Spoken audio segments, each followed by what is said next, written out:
Hello guys, welcome to CloudRaga. So in previous video we talked about object-oriented programming, and in this video we will see the structures and what it provides, the features. So first feature of object-oriented programming is inheritance. In Java we have two keywords. Either we can go for extends keyword or we can go with implements keyword. Extend is used with Java classes and implement is used with interfaces. If you have to explain inheritance, it's just take this example as a real time. We have a parent and a child. So what happens?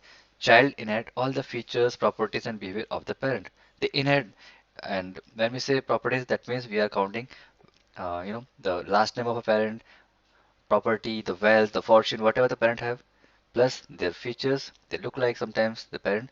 So these kind of features, you can see they are inheriting from the parent.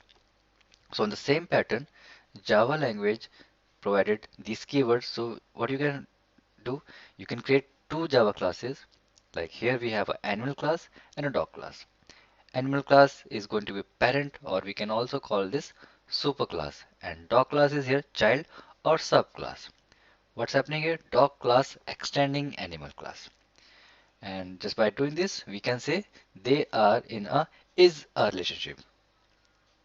And how to like read this out, we can say dog is a animal.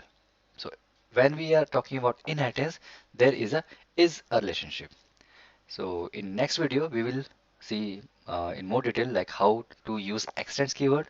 And right now we don't have any idea about what is interface, so we will also see what is interface first, then we will try to use this implements keyword with interfaces.